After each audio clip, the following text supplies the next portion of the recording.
Okay. Hey everybody, it's me and Buster Green. I didn't think I was going to, or I had to review the Minecraft movie, but going to see Minecraft the movie was one of the strangest, weirdest, maybe wonderful, if not scary experiences of my life.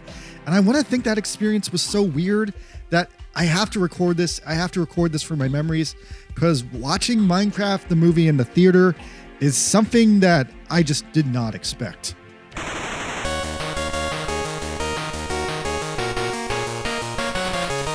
So I should probably mention to you guys, I played Minecraft a little. It's not my favorite game. I played it once a couple of times when it was new in 2011. I just couldn't get into it. While I respected the infinitely sized physics of a landscape that went on forever where anything was possible, its lack of clear objectives just didn't quite suck me in the same way that Fallout 3 was like the best game of all time at that time, or GTA 4 kept me immersed for months around the same time. Alright, so anyway, this is not going to be a normal review. About a year ago, the first trailer for Minecraft the movie dropped. I thought about reviewing that trailer back then because it looked stupid. It had Uncanny Valley vibes, but people were furious, saying Jack Black was too old and too white to be Steve, because when you look at Steve, he does seem to be like a little bit black. Remember this llama? People were so mad about this llama in the trailer. I don't think the llama was even in the final movie, or if it was, like, that was all the footage of it. Like, did the llama get its scenes cut because people were so against it in the trailer? Anyway, then, unlike the Sonic movie that got bullied into completely changing what it was as a movie, Minecraft stayed the course and stayed what it was from start to finish. Now, I didn't think too much of this movie till then, but then about a week ago, it started to come back into the forefront of my brain as big film critics got to see the movie early, and they were not happy. But there was a review embargo. But despite that, a majority of the critics seemed to break the embargo and leak their reviews that this was either the worst movie ever made, a complete slop and sink fest, and even at the most positive end of the spectrum, people were just saying it was the Jack Black Jumanji movie all over again, just with a slightly different cast and setup. But then I really thought about it, and you know what? Film critics are idiots. They're some of the most sorry, sad bunch of people in the world, and they really hate it when a movie is fun. They only like a movie if it ends with a woman getting completely sexually exploited, like Anor, or someone on the end of the world crying their eyes out. And so I decided, fuck those critics, maybe Minecraft the movie is good. So the movie was sitting at a frosty 50% half good, half bad Rotten Tomato rating as I strolled in to see it Friday. Now, here's basically my mini review of the movie. I'll try to keep this one light on the spoilers because you can figure out pretty much everything that happens from the trailer. There's really nothing special about this movie. The movie is goofy as shit, probably the funniest movie of recent memory because nothing in this movie actually makes sense. It takes place in the fictional city of Chugless, Idaho, a town centered around a potato chip factory. I should preface that as I go through this review, there's a lot of elite cool kid slang in this movie, like weird words like chugless and chungus just thrown in there to impress the kids. Yeah, one of the bad guys is named Big Chungus, like the Bugs Bunny meme. Did WB trademark that? Because this is the first time I've seen them using it. Anyway, the movie actually does have this super strong theming I'll praise. The one thing I can say about this movie is it has the best blatant theme of a movie that I've seen in a movie in a long time. And the theme of the movie is just do what you want to do. Don't be fooled by society or school, which is kind of a weird lesson because Jason Momoa's Garbage Man character kind of flies in the face of this lesson by driving an old car, modeling himself after dead wrestler Randy Macho Man Savage, and opening a 1980s retro game shop, and all to his complete financial ruin. So he did what he wanted and it kind of backfired on him. But despite that, he still goes through the movie doing what he wants to do, and at the end it all works out, and he's playing a rock guitar, and everybody's happy at the end. Now, the characters in this movie can all be sort of sorted by the screen time they get and how interesting they are with that screen time. Jack Black, of course, is Steve, the main character, the only character fully immersed and fully loving Minecraft as a concept. He's great about making Minecraft, he's the lead character, everything he does is awesome. I would also say Minecraft Steve is weirdly Jack Black's best performance in years, in recent memory at least. Bowser and Mario was good and Jumanji was good, but those were all Jack Black playing a character. And this movie is pure Jack Black playing Jack Black, even as Minecraft Steve. He even has a few minutes where he slips into his old Tenacious D mood and sings a bunch of stupid songs. Mario had that one Peaches song, but this one has a ton of weird songs. It's got this cool Lava Chicken song, this song about Dennis the Wolf, and all of those are really strong contenders for best song in the movie. What's complicated about Steve, though, is as the movie goes on, he definitely seems to be compromised. At first he's compromised by the film's villain who seems to be blackmailing him. Then Jason Momoa also starts blackmailing him, and it's never fully addressed in the movie because the villain is defeated. Steve is just fully awesome all throughout, and Jason Momoa eventually learns to be a better person. But it is kind of an interesting dramatic layer that we have this hero who's like constantly being manipulated by other people and just kind of going with it. Now, Momoa's Garbage Man is the film's second main lead. I give this character a lot of respect for his hardcore 80s style, and for him basically being an all-intense reincarnation of Randy Macho Man Savage. And then his vintage gamer attitude also made him kind of the most relatable character, at least for me, because I'm also a vintage gamer, even if he was kind of evil at parts of the movie.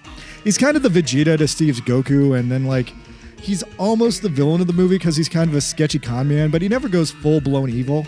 He's just like, not always good. There's been this argument made that the Garbage Man role also probably should have been Alex's role because overall the film ends up being kind of really gay, like maybe the gayest big budget film ever made, with a lot of people coming to the conclusion that this movie is actually like a romantic comedy about Jack Black falling in love with Jason Momoa. Now, I didn't see it that way, but the narrative there is too big to ignore, and a lot of people are saying that this is a gay movie. Even in my theater, when the movie was about over, there were numerous people yelling at the screen for the two of them to kiss at the end of the movie. So, I don't know. Do you think this was a gay movie? Let me know. I didn't think it was that gay, but a lot of people were saying it is. All right, and then after the Garbage Man, there's this kid named Henry. Henry is ironically an avatar for the Minecraft main character player. He's just a kid who's good at Minecraft. He wants to be an inventor. He wants to invent a jetpack. He's really, really good at building things inside of Minecraft, probably as good, if not second only to Steve. Because he's a blank slate protagonist filler, he gets almost no development in the story. He's just a kid who wants to build a jetpack, and then at the end he does it. He's also got a super annoying lisp, so that makes him a little bit degrading, and it annoyed me every time he talked. Now, all the boy characters in the movie actually got pretty decent development in the film. The female characters kind of got shafted, with a majority of their stories getting cut short and like not satisfying. So Emma Myers is in the film. She plays Natalie, Henry's older sister. I thought she was a brand new no-name actress, but actually she's the girl who played Wednesday's fun werewolf roommate in that show. I just didn't recognize her because in that show she had a blonde wig on, and this is apparently her real hair.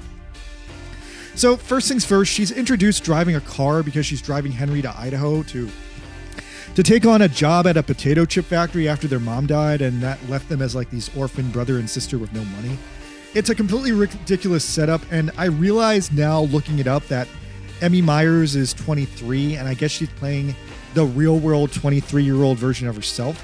But it's super awkward because functionally in Wednesday, she was playing like a 12-year-old girl, and now I see her here and she looks like she's like, I don't know, maybe 14. So seeing her drive a car, like my first thought going through my head was like, whoa, what the fuck? Why is this child driving a car? Anyway, her overall plotline is weird. Initially, she has this potato chip job, but her brother like screws it up. And then she knows that her brother has gone with Garbage Man into Minecraft. So she goes down to the mines with this real estate agent to chase him into the mines, despite the fact that I just mentioned she was driving a car and that was weird, but now she needs a real estate person to drive her around. So like, what is that? Like, does she need a designated driver or not? I don't get it. Anyway, Danielle Brooks plays their real estate agent, Dawn. She's a character that is very shallow and has the least amount of screen time. So back to Emma. I guess Emma's arc is that she doesn't learn to do things in Minecraft. She doesn't learn how to build things. She's shown multiple times being bad at building. So she just becomes like a killer. She gets into a habit of killing things with her shovel, and that's like her niche. She's really good at killing things in Minecraft. Her and Danielle get separated from the group and go on her own low-stakes adventure where nothing really interesting happens. And then at the end of the movie, I guess she becomes a karate master because she's like become such a strong killer. She killed a bunch of skeletons or something. And Danielle's story is like not even a story at all. She was just always a master of animals, but she didn't have enough money to do that professionally. And then she tames a bunch of wolves in Minecraft. And yeah, she goes full on in on that animal master skill tree in Minecraft and comes back to the real world with enough money to open a petting zoo, I guess. Barely a story, barely any growth, but that's her arc. Now, I kind of would have preferred if the storyline was at least a little bit more interesting for the women because, yeah, I don't know. If they weren't going to give them an interesting story, then I don't know why they split them up like that because the boy storyline is just way more interesting. And lastly, I hate this lady, but Jennifer Coolidge is in the movie as this like nonstop horny chubby lady who just is trying to get laid, and she ends up getting laid by like a Minecraft villager who escapes Minecraft world into the real world. But yeah, then overall, the whole story of the movie is barely a story at all. They have to get the Tesseract from the Red Skull, or no, from Loki, or no, just the Tesseract from the Avengers movie is there and they got to get it. Literally the Tesseract from the first 4 Marvel movies. They have to get it so they can get out of Minecraft world. But then like evil pig wizard lady is trying to stop them, and like the pig wizard has a big hunchback. Now I thought there was going to be some twist with the hunchback, that maybe there'd be like a machine gun or like a coffee maker in their hunchback, but no, it was just a hunchback. It just looked weird because it's Minecraft. Yeah, overall, there were a bunch of game references, but not a ton of them stood out for me. Like, I recognized like the Technoblade cameo, and like probably the best video game reference in the movie was, I thought it was really clever that the in-game clock in the movie was the same in-game clock from the Minecraft video game. So that meant they had like a 20-minute day to night cycle, just like the games.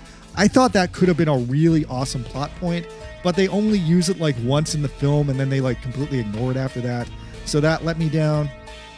Overall, the Minecraft movie was kind of so-so, but despite that, it's probably one of the most memorable cinematic experiences I ever had.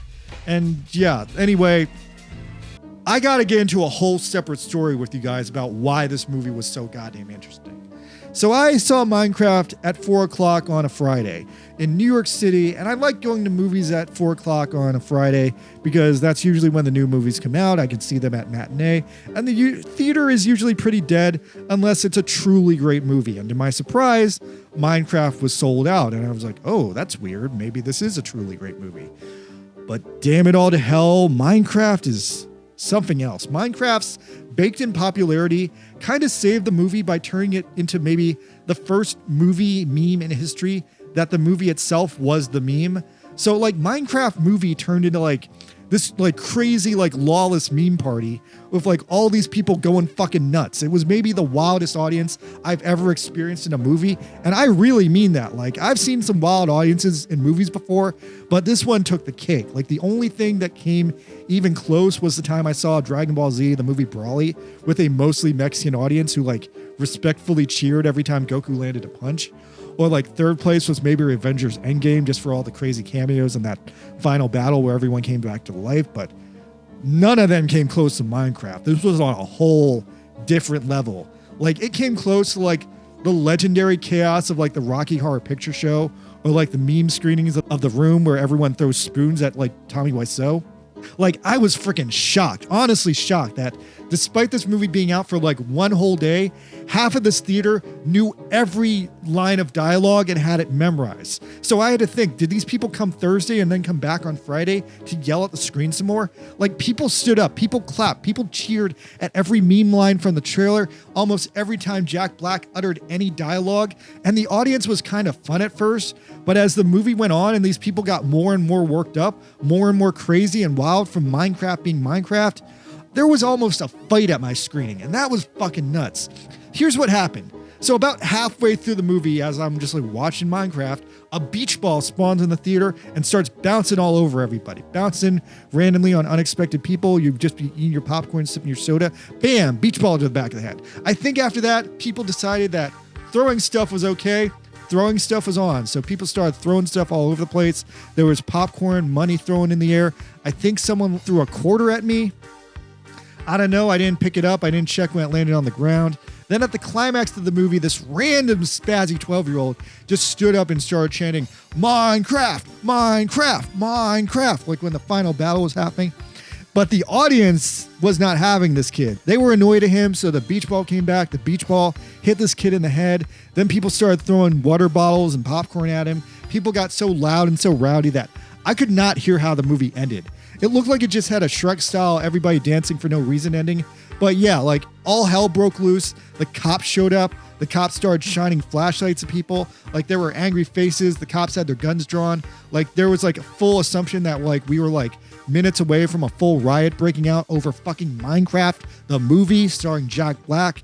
What was interesting though, when the cops came out with their flashlights and shined the lights on people, it seemed like the people who were going to start the fight weren't kids. They were like 20-year-olds who were like high on drugs or something. And like the whole thing was like madness, pure fucking madness. I was like, Jesus Christ, have you kids never been to a movie before? Is this your first cinematic experience? And then when I checked online, like, apparently this wasn't just me. This happened all around the world. It happened in America, it happened in England, it happened in Australia. This apparently was the completely normal and average Minecraft the movie watching experience. As I saw literally all over the country, Minecraft the movie has turned into Minecraft the movie the meme, a Jack Black meme party, and I guess everyone is like going to that to like yell at Jack Black, and it's a huge financial win for Warner and Legendary because people aren't showing up to see this movie because it's the best movie ever made. They're showing up to shit on this movie and throw popcorn at each other because this movie is so fucking stupid and corny. Like, it's not the worst movie ever, but the madness surrounding it is elevating it into something I've never seen before. Minecraft the movie is a party, and Minecraft the meme is like somehow coming around and destroying this movie and destroying what movies are, but it destroyed it so hard that it kind of saved the movie at the box office, and that itself might turn this thing into a complete freak experience. That I think if you go see this movie tonight, if you go see it tomorrow, if you see it next weekend, you're going to experience that, and it's going to be the weirdest experience of your freaking life. Maybe it'll be a good experience, maybe it'll be annoying, maybe someone will hit you with a beach ball, maybe it'll be scary, maybe there'll be cops with guns, but it's at least different, and that's a different kind of weird that I'm kind of here for. Still though, I'm overall trying to mentally process it all because it was fucking madness. And people were so mad, so crazy at this movie that it was almost funny. Like, people were so in love with this trashy movie that the love they were showing on the screen almost made the movie seem better to me because people were so happy with it that it almost went from bad to good just by like how impressed I was with how happy everybody was. Like, did everyone's common energy and belief in Minecraft as a concept deliver this movie to some weird Stockholm state of like, so bad it's good? The more I look at it, the crazier it looks. But if you guys want to see absolute chaos, go see Minecraft the new movie tonight. Probably this weekend, probably the next. See it in the biggest, most packed, most sold out theater possible because there will be madness in the air, and maybe you should bring a beach ball. All right, that's it. I guess the memes will deliver us Minecraft the movie 2 now. It's inevitable. Jack Black has saved cinema. Go figure. Good night, everybody.